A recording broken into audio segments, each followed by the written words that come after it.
So without further ado, we go to the introduction. So, do we need an introduction, Doctor? No. I just want to see the product basically. That's all. See the product. Yeah. Yes. This is the picture of the bicycle that you want to see. That can see all the parts on it. Okay. Okay. Then this the measurement for our bicycle. All right. Then this is electric scooter. And this is the dimension for it.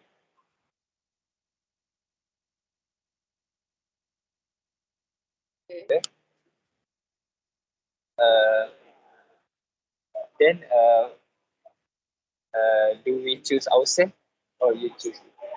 Okay. I mean, I would prefer the bicycle, but your scooter is also. Kejap, the bicycle Can we is. choose the bicycle? Okay.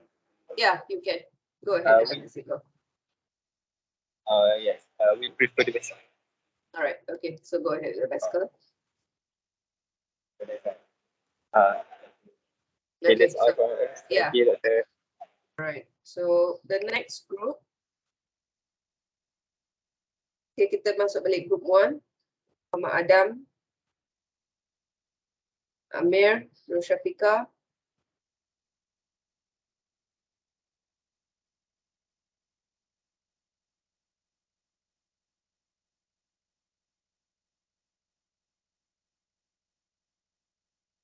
Are you all there?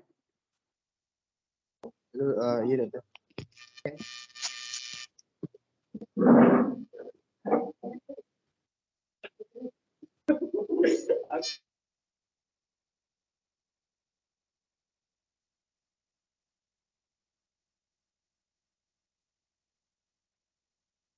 Our slides are not ready yet. Not ready.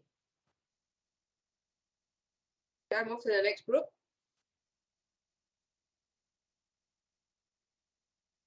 Okay, kalau group 1 not ready, we go to group 2. Muhammad Aiman, Syahir, Kari, Zahin.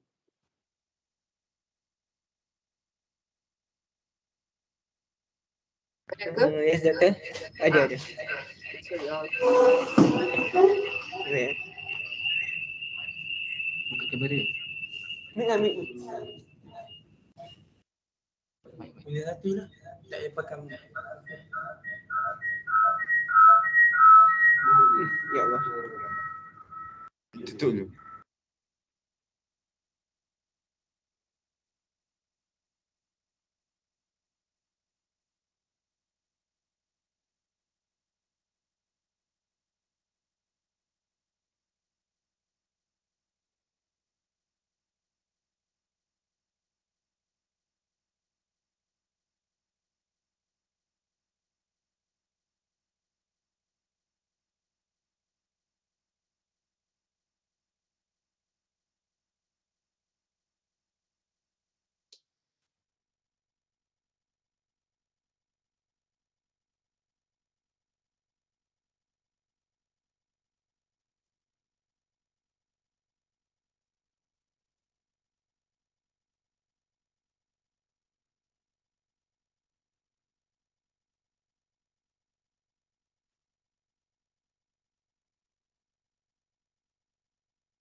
Okay, so for our group member, I Muhammad Syahid Amri, and the group member is Muhammad Bukhari, Muhammad Aiman Raimi, and Muhammad Zahid. So for the first product, we choose monster truck. So the reason monster truck we choose because monster truck has high difficulty to design, a lot of complexity, and we decided cover various functions that will be used in the software when making the tire and the body of the monster truck.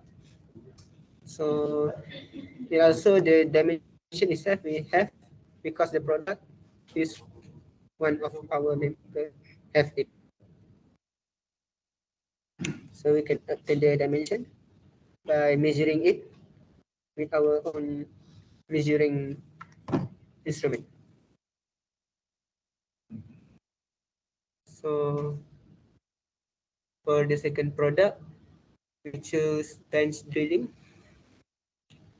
where the reason is choosing bench drilling is because bench drilling is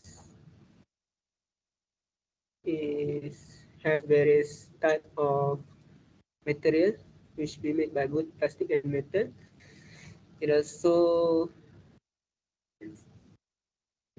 the design is complicated where the body and the upper part is have high complexity. Okay, as far as design goes, both are okay. Yes.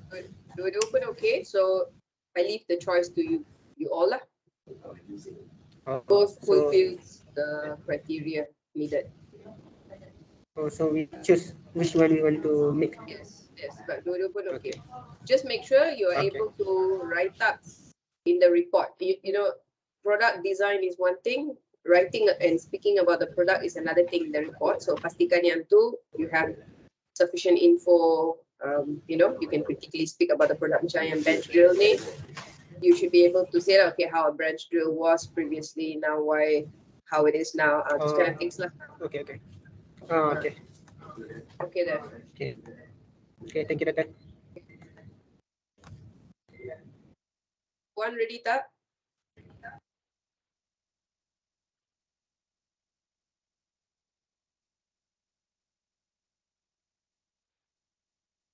One.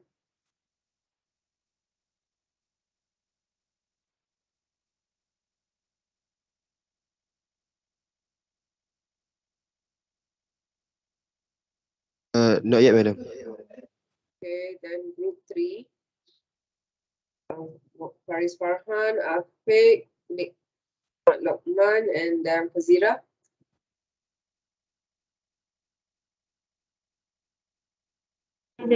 Yes, Doctor. Okay, can share your screen.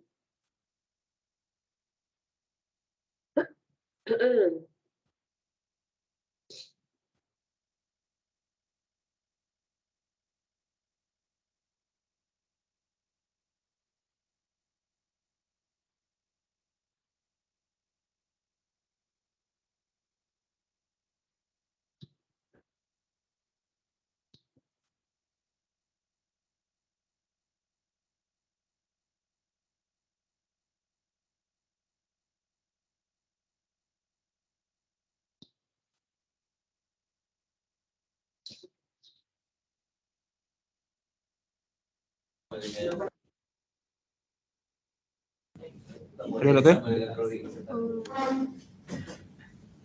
Hello. Yeah, Dengar. okay, can see your screen.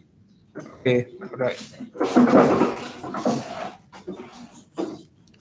So for our group 3, this is our proposal for MEC 45 mini project.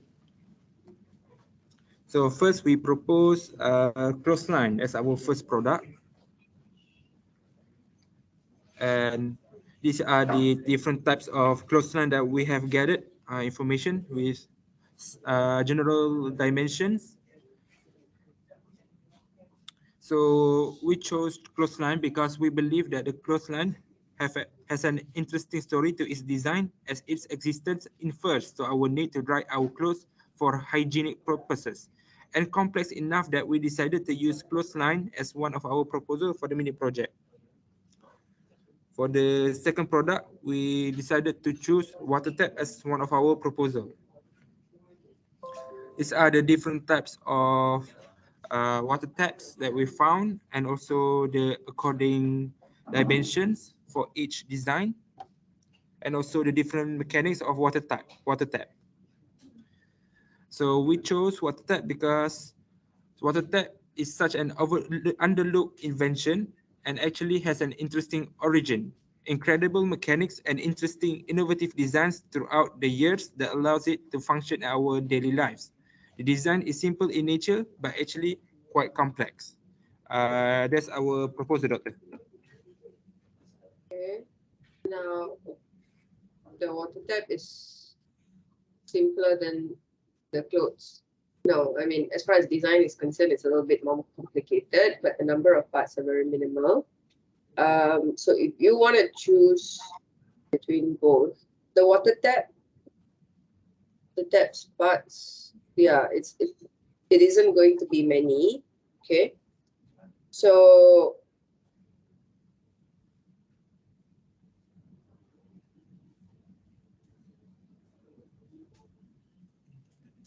I do not know to what extent can you all get the interior parts of the tap all the way. Sampai berapa number of parts you can actually gather inside for the water tap ni.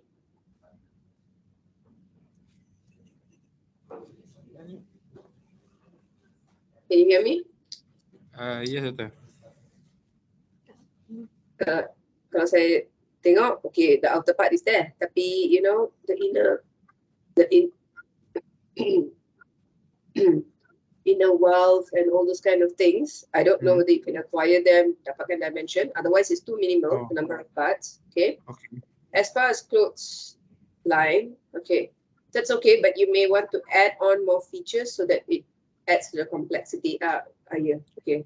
So, right, so if you have like this kind of extendable clothes line, I don't know, maybe a stand and cover, whatever lah, you have to think of an added innovative idea. Okay.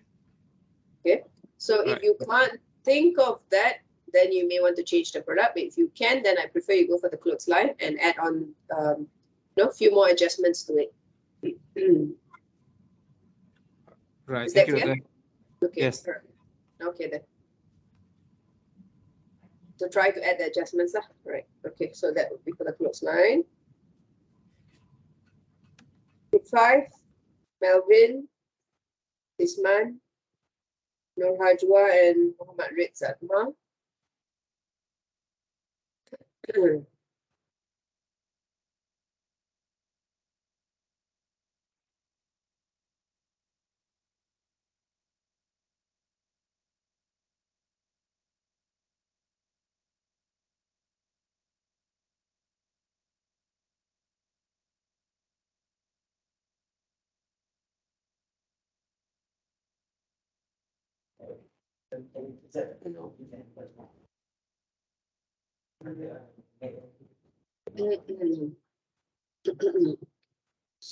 Okay, good morning, Doctor, and I'm Melvin Aji from Group 5, and I would like to introduce my members, which is Nur Hajwa, Muhammad Isman Azizi, and Riz Akmal.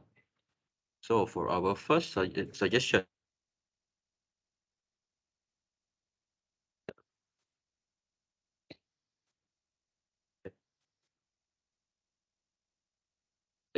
why the slide isn't moving?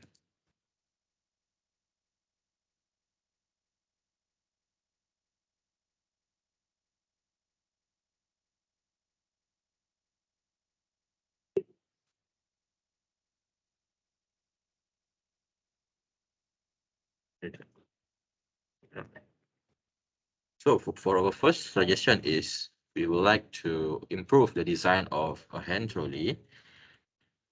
A hand trolley is primarily used for transporting cargoes from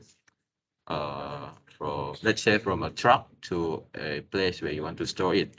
So for the suggestion for improvement, we would like to make the design of the trolley to be a 3-wheel design, and this will make the trolley to be able to climb stairs. And for the grip, we would like to introduce the height adjuster for the grip, and the height adjusting feature of the grip will fit every person of every height, and this will make it is easy to control for them. And for the cargo strap is basically a strap that will hold the cargo so that it won't fall fall fall over when you bring the cargo around.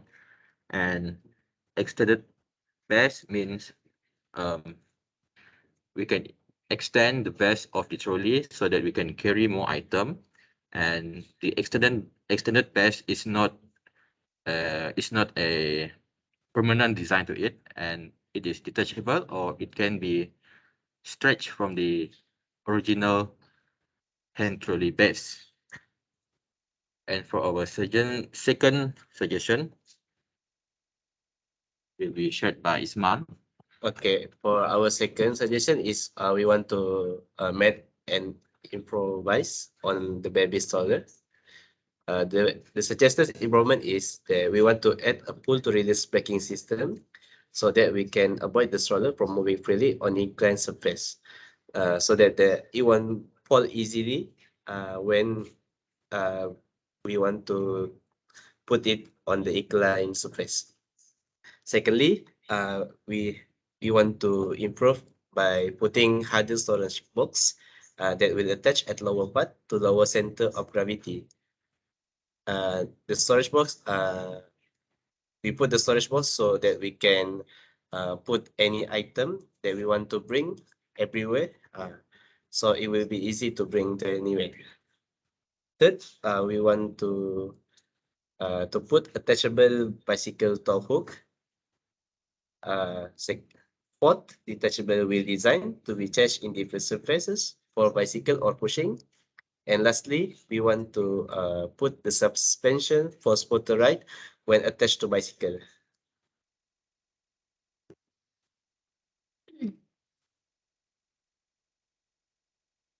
Okay. Okay, next, we proceed with the lawnmower. So here's the improvement that we suggested. Firstly, we want to add on the weed collector, as we can so all the waste can be vacuumed and gathered in a container. Second, the electric power lawnmower with charging dock, so it is more portable and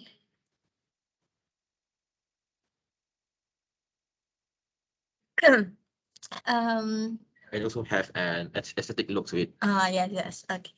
And this third one is autonomous lawnmower without the driver. And the fourth one is improved wheel design to allow lawnmower to move autonomously.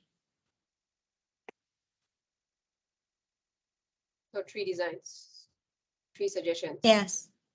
Okay, what do you mean by autonomous lawn mower? How do you, I mean, that has to be remote controlled, right? It's not remote control, but it is actually based on sensor where the lawnmower can detect its surrounding, so it can move around safely. And when it detects humans or any kids running around, it will stop. It's like a robot vacuum cleaner, right? Yeah, it's kind of like robot thingy. Okay. So So for the design, we will design the charging dock for it. So yeah, it will look different from the conventional lawnmower. So for y'all, and you can choose between the baby stroller or this lawn mower. So up to you between these two. All right. Okay, thank you. So you decide which one you all want to do. So the first one, leave that out because it's too simple in design. All right. Okay. All right. Okay then. Thank you. Okay. Okay. The first group, Dhaka. Ready.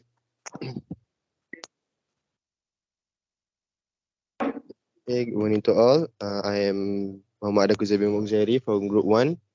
So first I'm going to introduce my group members. Me, Muhammad Adakuzabi Mokzeri, Muhammad Amir bin Cik Barun, Nur Syafika, and Iqbal Hakimi bin. So the first suggestion that we like to present is about cable cutters. So for a normal cable cutter, we can't use the cable cutter for simple cables. We can use it normally, but when it is regards to extremely tougher material, it may needs more force and more strength to cut through it. So to improve on that, we will this is the normal cable cutter diagram. So our our design of the cable cutter is to integrate an interlocking ratchet system to it, so that each time we crank the handle of the cable cutter, it will lock, and each crank it will increase the force that is needed to cut into the cable itself.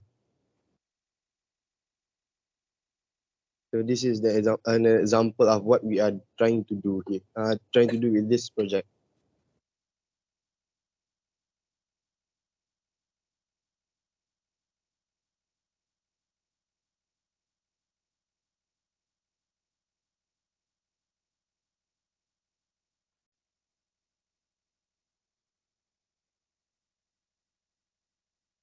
So next, I would like to invite Mr. Iqbal to further explain our second suggestion.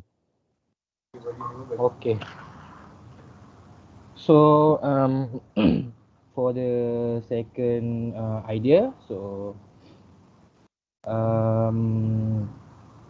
the idea is to make a container that can stacking together and make it locking. Like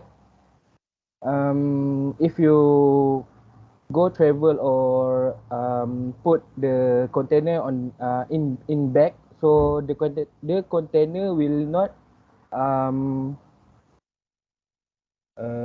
jatuh. So we will design the like interlocking system that can lock the bottom container and the upper container. So yeah, it will not falling lah. Next.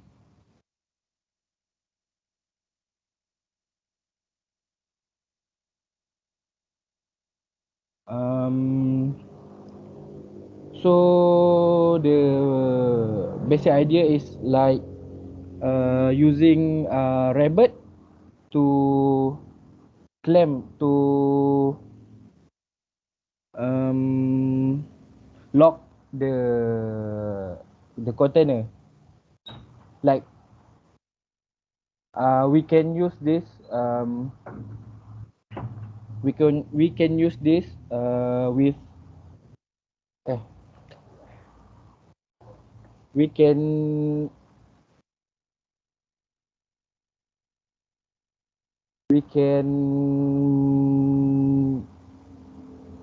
kita boleh guna design ni untuk guna kat bekal makanan jugalah. Macam contohnya kalau macam dekat dalam gambar ni dekat kontainer barang lah yang besar. So kita boleh design semula untuk gunakan dekat bekal makanan lah. Macam tu.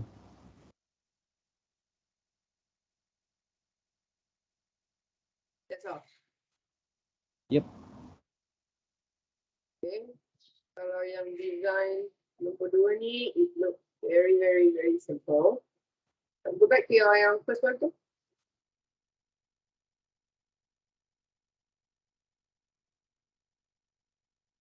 Cable, tunjuk image je.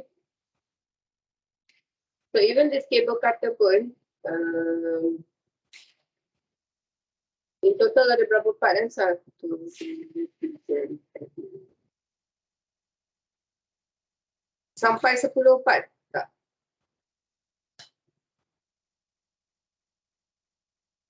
Will you have at least 10 parts? Kalau if we include the ratchet component, the ratchet interlocking mechanism itself, it may exceed 10 parts.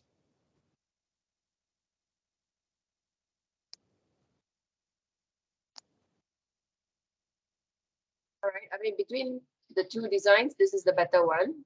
Okay, but yet I'm a little concerned with the some aspects of complexity is there in the design. So maybe you may want to maybe you may want to check and see if you can make any improvements to the design.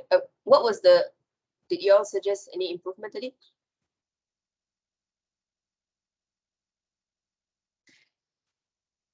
Ada tak suggest improvement? The ratchet system itself, we may want to look more into the ratchet system and how we can actually decrease the amount of reps to ratchet and decrease the force needed to thoroughly cut through the material.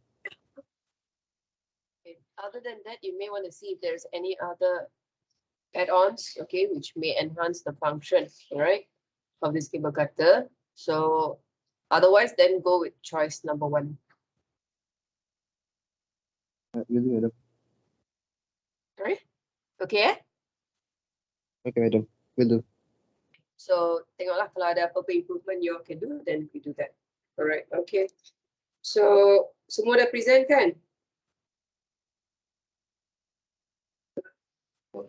Belum madam, ada satu lagi group. Okay, je. Group 6 Harith, Faizal, okay, yeah, right.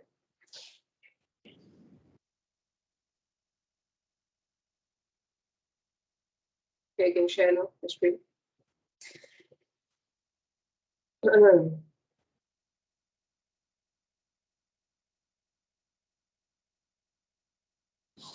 So this our group. So this our group proposal. So my name is Muhammad Rusaini and my teammates Faisal, Fahim and Luqman. Next. So for the first one, we choose the foldable camping table. And the reason why we choose a foldable picnic table because the usage of this table is worldwide and people nowadays like to have a picnic. And history of a picnic table is quite interesting. And the design of this table is complex and easy to be carried. Next. So for improvement suggestion for this picnic table, maybe by change the material of table to using a material which more lightweight, since now the picnic table are quite heavy to carry from one place to another place. Second suggestion, which is by extend the table width to make sure the stability of picnic table are good enough to handle the load. So next. So next, our product is a dump truck. We choose dump truck because it is quite interesting too, and it has a complex design. So our improvement for the dump truck is add more wheels so it become more stable, lower the height of the lorry, and add hydraulic at the back of the dump truck.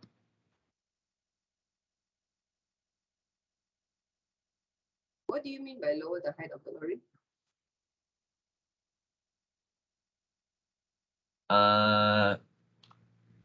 Wait. As we see, the lorry is quite macam tinggi, so maybe we will decrease the height of the lorry. So it will become more stable. Yeah. Okay, but generally the height of the lorry is quite a standard height for lorry heights, right? I mean, of course, they have different heights, but that's also subjected to different loads it's carrying, isn't it? So I think that may not be a correct modification or whatever that you want to suggest lah. So don't put that in, okay? So you can have your hydraulic system. You can have, as far as wheels are concerned, I think this image over here, the wheels are already stable enough. So I'm saying this because when you write this in the report, it must make logical sense also, your improvement. Okay. So hydraulic, dump truck, maybe, you know, the way you can hold the load barrier for it. These are the possible improvements you can suggest. So between this and boleh tunjuk tak table tadi tu sekali lagi?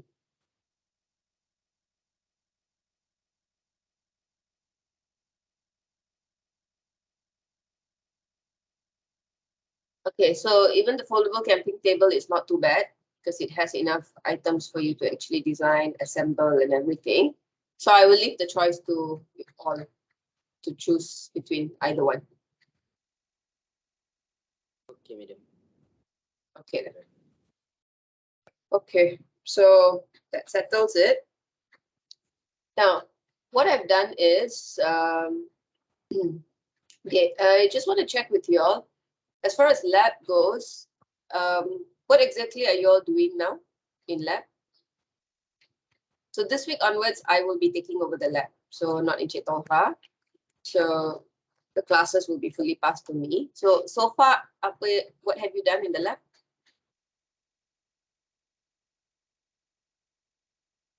Someone? Dah masuk 3D tak? Dah. Dah. Ada buat 2D juga? Ada. Ada buat exercise tak dekat kelas? Ada. Ada. Were you requested to submit or save or whatever the exercise? No, they just practice in the. All right, okay. So what I did is in Teams, I've uploaded an exercise, okay, for your class, all right? So what I want you to do is, need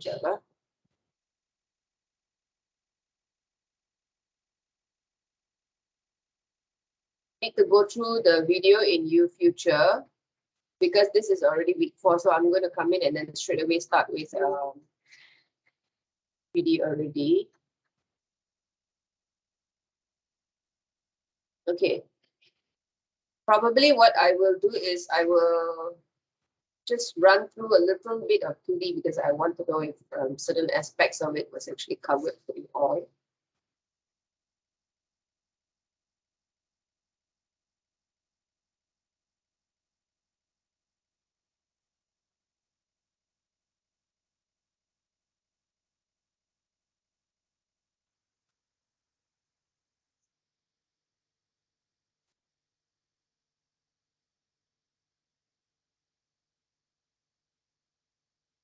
Okay.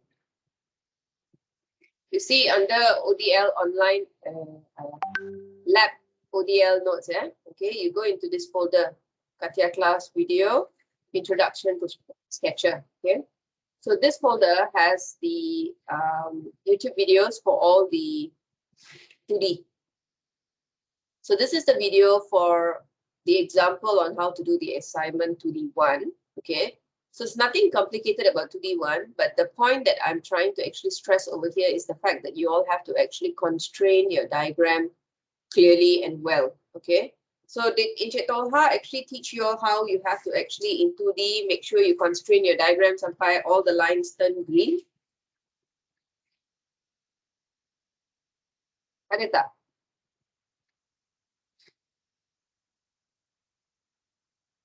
Somebody? Were you all taught how to constrain all your diagrams so that, you know, bila you lukis tu semua putih-putih kan, but then it has to turn green in every angle of it, every aspect of it. Were you all taught that? Yes. Yes. Since you all were taught that, all right, so we want you to work on this assignment 2D1, okay, and then go through introduction to Sketcher part 1, part 2, right? So when I come in this Thursday, we will just try to do an assignment, a simple 2D assignment. Okay, let's see if you all can actually do that quick enough. and then I'll move on to 3D because I think he already entered 3D as well. Okay, so a few things I would like to actually just show you all, and maybe I'll double check with you all, okay, whether he has covered or not. If he hasn't, then I'll cover it, and then we move on. Okay, so that's for 2D. Yang 2D assignment ni, I want you all to do this and complete it before Thursday's class.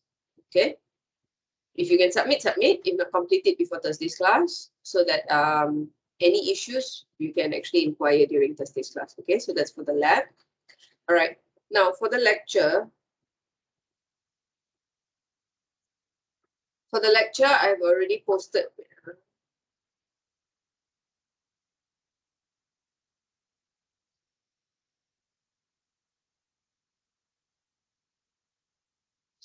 So I've already posted the recorded class that I wanted you all to hear. I also posted in the WhatsApp group the summary of 6D class which I had yesterday morning.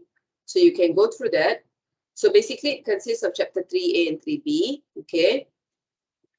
I'll just run through this pretty fast, that I want you all to go through anyway in detail. So this first slide tells us about the stages of design, which I already discussed in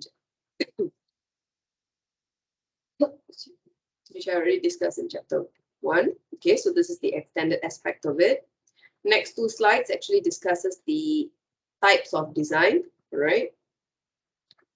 And we have 5 types, which I would have gone through. And then third slide tells us what is a closed loop product cycle. So in very simple summarized term, a closed loop product cycle is a cycle that goes through the stages of design, and then once it's out into the market, it takes back the feedback from the customers, and then it's brought back into its design team to make improvements and corrections.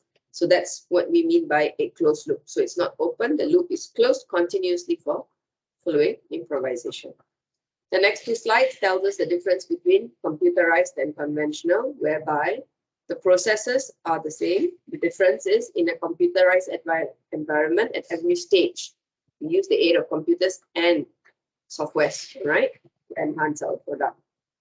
Okay. And then we also look at what is design, right? So design chapter 1, right? What do you call that? The definition was design is actually an activity, right? Which is very well sequenced, okay, and it takes into consideration all the possible intrinsic factors, okay, to make sure the success of the product is present. Now here, the added 2 terms which you can use to describe design is innovative and highly iterative, okay. So why innovative? Design means something new, even if it's the first design, or an improvised version is also an improvised version. Excuse me.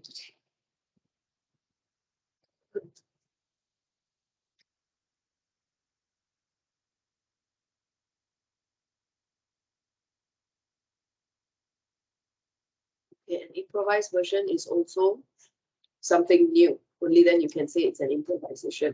So therefore, it is always innovative and iterative, highly iterative. Iteration means as you move forward, your step forward is always better than the step before. Okay, so that's the purpose of iterating something. Okay, so we know it's a decision-making process. Okay, next week, lecture class, I will go through this morphology in design in more detail because this actually involves your mini project as well. Okay, so basically the 7 stages of design and everything. Okay, right? I will go through that in class. Okay, all the way up to here. And then we have the principles of design where you all can go through this, right? Design for manufacturing and assembly. What are all the things we do in order to enhance the process of manufacturing as well as assembly? So we have having modular designs, which means you have designs whereby you have different individual sets of designs which form an entire design. And when you remove any one component, the main design still works individually, like you can see this box. And when you bring in all the components, it also functions as another use.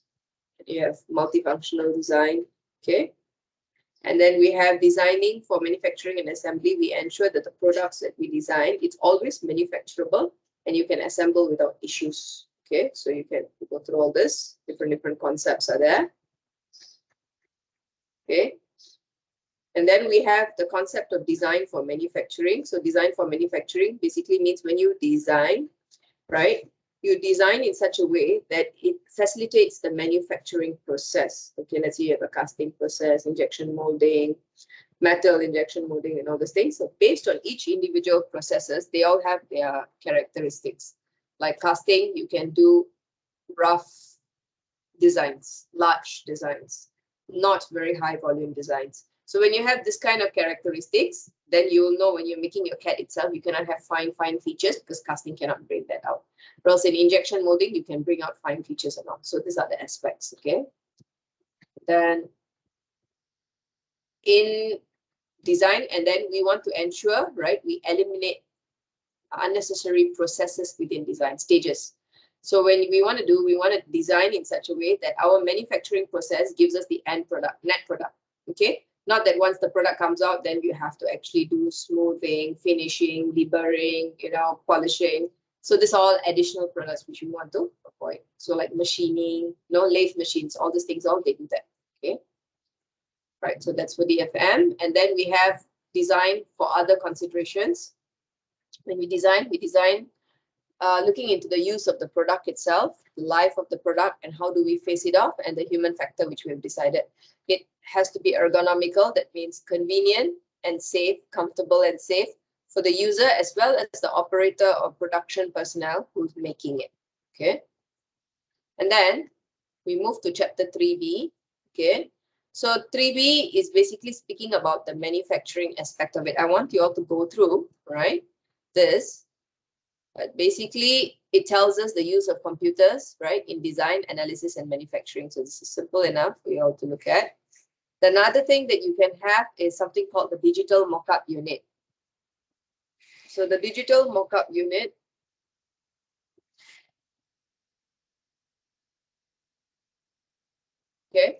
is basically a system where when you have an assembly, right, and it's assembled, we want to study the movement in the assembly, the motion of kinematics, right? So we want to see, whether there are clashes, interference, and all these kind of things. So this is a module in CATIA actually, all right? So that's also present under manufacturing. Now, the next aspect of this is it discusses what is computer-aided process planning, right? Which basically is a concept whereby, okay, whenever we are doing any manufacturing, right? So of course, we are doing it in a computerized environment, so we use computer-aided process planning. And the end result is to have an end product. So now, to manufacture this product, there are a few methods, all right? We have like the variant and generative technology. So to make this product itself, we have two types of planning, the high and low level. High level planning simply means, all right, planning done from the organizational point of view, all right, from your bosses, your project managers and everything. Low level planning is from the technical point of view, your production line, okay? So the high level planning comes in with the idea, the low level planning carries out the actual production work. So in this CAD model, what is important is you need your CAD file, your CAD system. And then you need all the pre-processed information. That means, what's your material model, your design and everything. When you bring into manufacturing, there are two things that you need. You need your machine knowledge base and you need your manufacturing knowledge base, okay? So whatever machining process that you're going to do, manufacture, okay? So you need to know how to use that system. And also the manufacturing knowledge base, as in the limitation to the manufacturing process itself. So these two coming together will allow you to run your production. So there are two ways to run the production, variant and generative approach. So what is a variant approach? It's basically when you have your CAD model, right? CAD model, and then you want to actually run your manufacturing. But this one is a little bit more, what we say, manual method, whereby the steps of your production process, okay? It is actually coded out manually through what we call a group technology, GT coding, okay? So what is done, it depends on the process. Like let's just say this is a bending process or stamping process, for instance, okay? So the GT code will be formed. How do you form the code? The code is just actually, you can see now. Now this is an empty box. So it could be alphabets and numbers mixed together. What do they stand? Now the technicians will understand better, not you and me, right? So each column will represent something. So here the chain type structure, they will show you. You see the column 1 represents material, column 2 material form. So material may be steel, material form, whether it's a billet or a sheet metal or whatever. Material property, which type of steel. Bending method, okay? So what kind of bending angle, method, stamping, 90-degree bend, whatever, okay? What type of tolerance given, the surface finish, needed or not, what testing procedures, special requirement.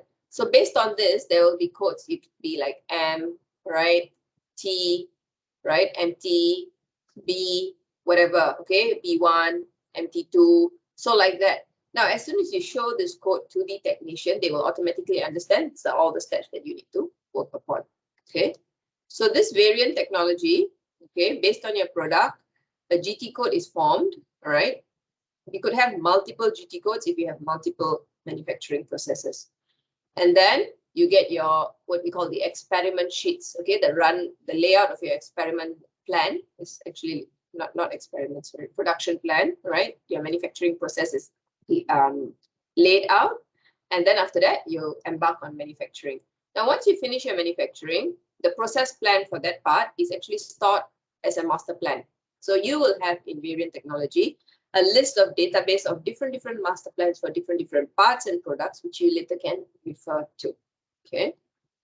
Now, the generative approach is actually an automated approach whereby you have your CAD system and you have your manufacturing, your process plan. How do you actually develop this process plan? You develop it through programming, okay?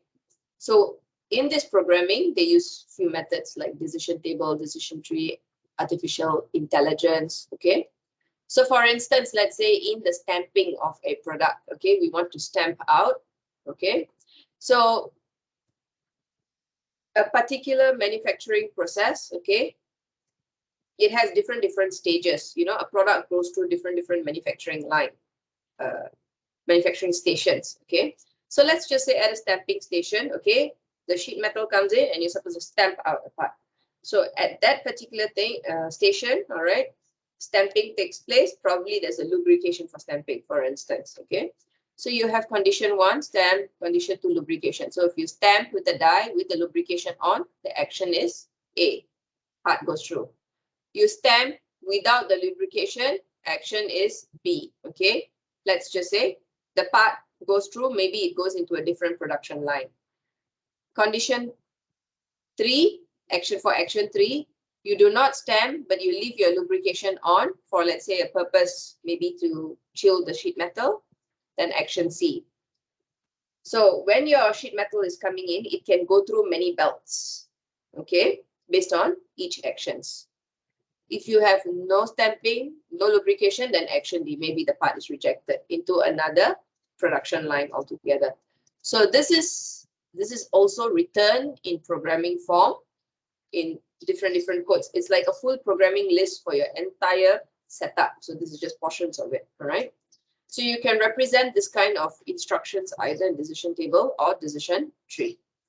Another more robust way of actually representing it would be artificial intelligence. So what does artificial intelligence do? It uses the added advantage of sensors, all right, to be able to distinguish your work process, right?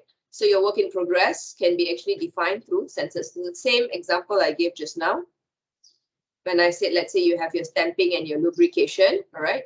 So if you have a sensory system, so it will enhance the intelligence of this process by, you may not need lubrication, for instance, if the lubrication is to bring down the heat. Let's say you may not need lubrication if the heat is fine. So you have a heat sensing device, all right, at your stamping block or somewhere at the side of it, or right before that, there is a heat sensing device on your sheet metal. If the heat is fine, no need lubrication. So therefore you cut down the production lines, for instance. So these are all the things which is added on, right, to actually bring about your generative system, where you have your user, the CAD model, Then you have your inference engine. So the inference engine is the engine where we write our program. So how do we write our program for your manufacturing process? Based on, again, your machining as well as your manufacturing knowledge base. And then you build up an entire set and then you can do. Now, generative approach is basically useful for repetitive mass production, right, systems. You can also have custom made products. Your products may be different, right? Because as long as your design is there, you can actually pick up a new program. The generative approach can be disadvantageous when you actually have to change the entire manufacturing machines itself. Then you have to write your new code and everything, okay? So we are now in the era where we're moving towards generative approach and much less of variant approach. An example of where variant approach is being used is like, our lab, each of our manufacturing labs, each of our labs that we are going into, for your subjects, they use variant approach. You go in, you get your lab sheet, and then after that, you look at your piece, your work process, and then you go to your machine, and then you manually do whatever you have to do. Okay, so that's like a variant approach. And you're supervised by a technician, all right, in the lab. So moving forward, they also have hybrid approach, all right, where both the variant and the generative method is used. Okay, so the last few sites and everything, you all can actually look through the recording. So this is a little bit of the tough part to understand. Other than that, okay, so I consider chapter 3B, most of it covered with the understanding that you have gone through the recording. Only the morphology of design I will cover next week again, because that's part of your mini project as well. So do I have any questions from you all? No. Okay. All right. So for this Thursday, try to do the assignment 2D1. If you're done with it, submit it. If you have any inquiries, then you can come to class. We can discuss it. Okay. And then so I'll see you all on Thursday during the lab then. Okay then. So thank you very much, everyone. Thank you, madam. So I'll brief you all further on. Thank you, doctor. All right then. You're welcome.